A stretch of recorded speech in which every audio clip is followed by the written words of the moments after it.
Hello everyone, welcome to my channel. We are going to the Musee De Armee. Musee De Armee was created in 1905. That building, very nice building. With the merger of the Musée De Artillerie and the Musée Historique de Armee. The museum's 7 main spaces and departments contain collections that span the period from the Antiquity through the 20th century. So, the Musée De Artillerie, meaning all things related to weapons, was founded in 1795 in the aftermath of the French Revolution and expanded under Napoleon. It was moved into the Hotel des Invalides in 1871.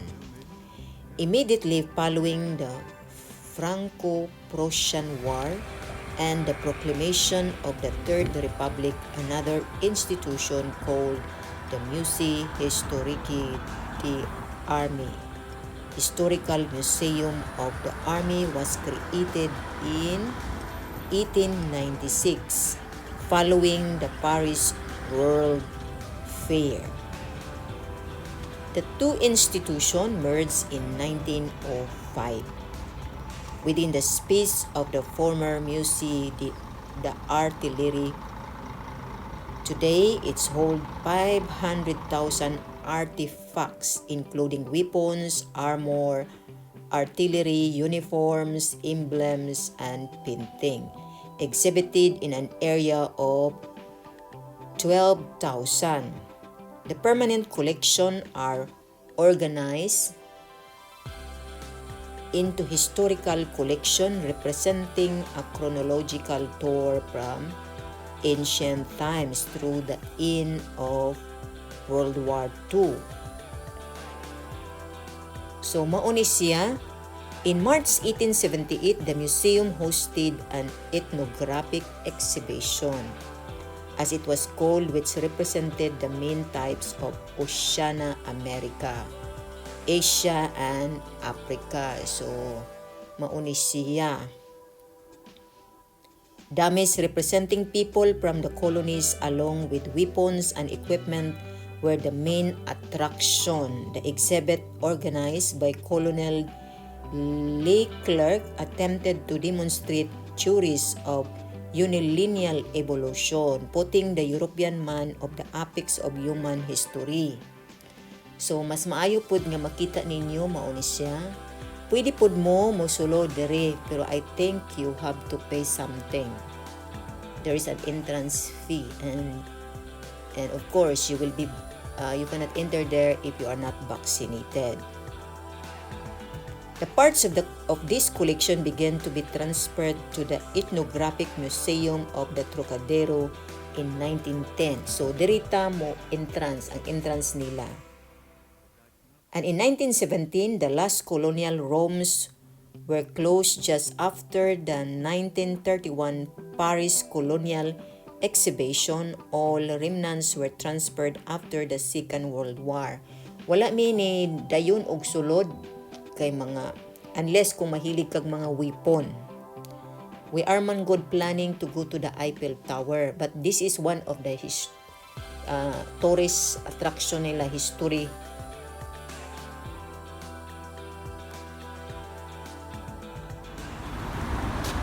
So, ako lang pong gi-share sa inyo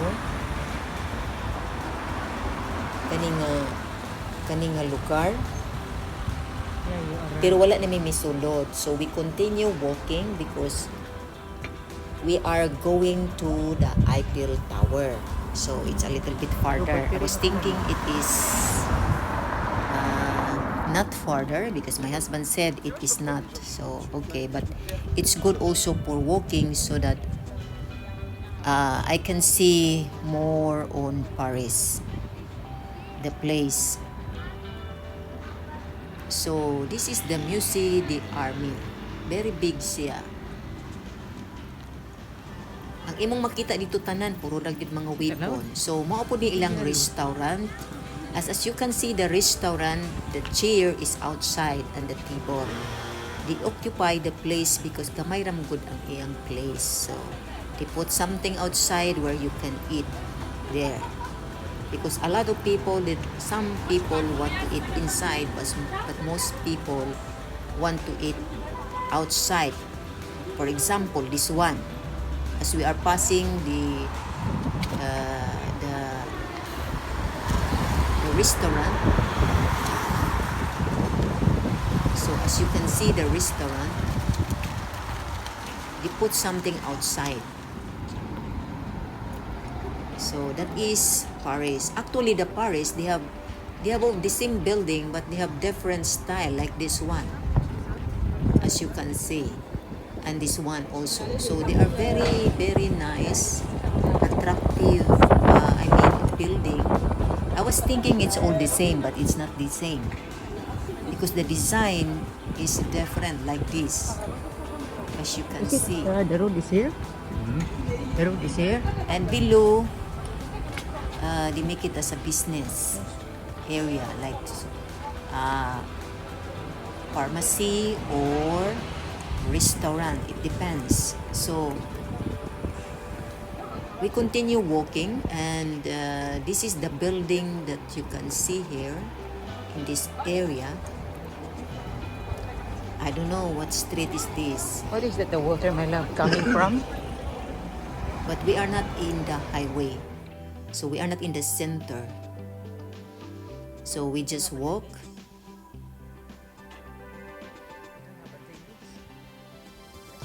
So you can see the buildings itself.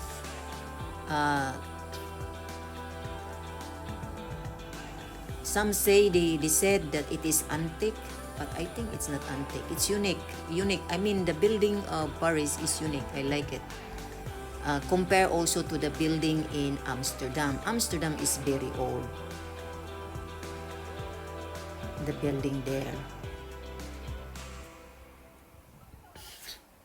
So as you can see here, a lot of business area downstairs, store, restaurant.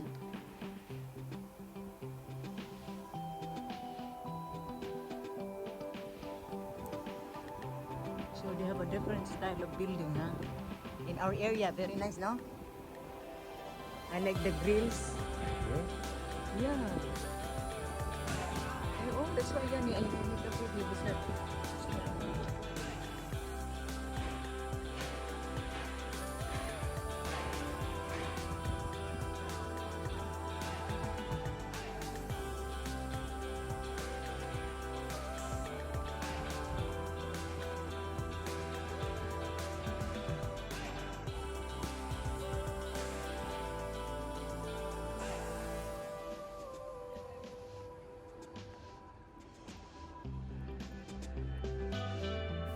As you can see in this street, very nice. They also put a table outside. That is a restaurant. People eat outside also. And that area also very nice. It's also clean here. So it's a nice building. You can see many, the design of the building. It's not all the same. So I like it. So this is Paris. Your eyes is really as we walk here, I always look because this is also my first time walking, because in my when I was here before, no, I was not able to do that. I do walking, but not so much like this, and I don't see so much, only in a certain place if we go. This one is nice here. So it is nice so far, as you can see.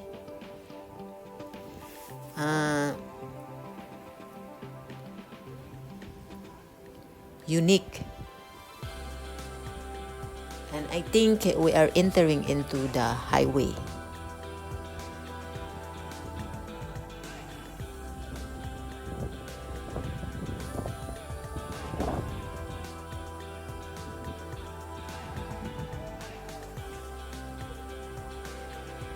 these houses, my love.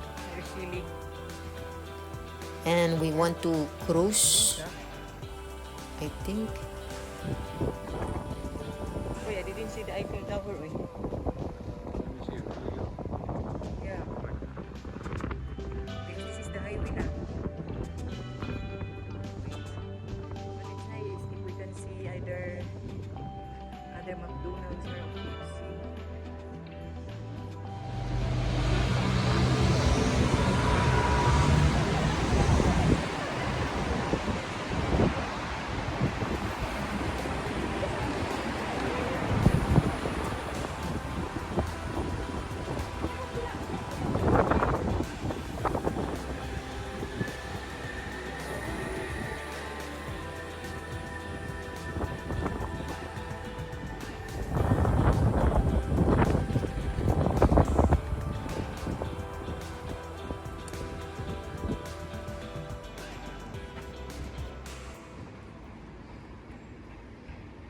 Maybe we can find another store, my love.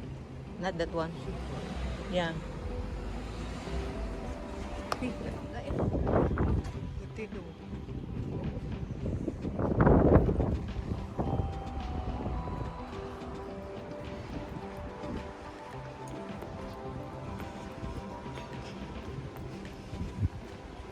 You like to eat outside, no? They like to eat outside. Yeah. Yeah.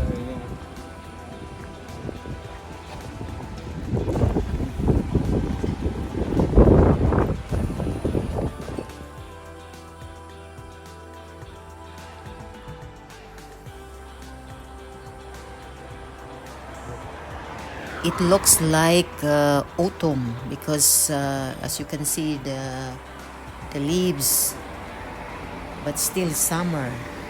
So yeah, the weather is summer here. It looks like autumn.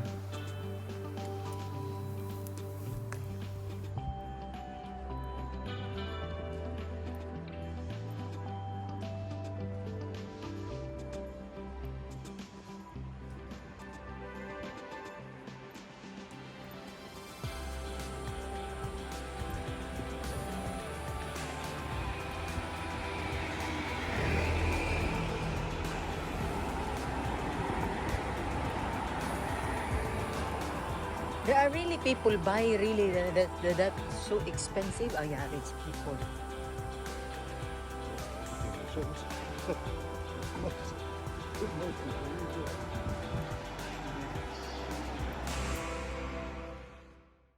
I think we are near in the Eiffel Tower.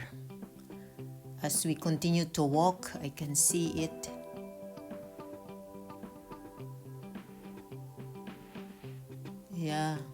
Yeah, I can see the Eiffel Tower here. So we are near in the Eiffel Tower.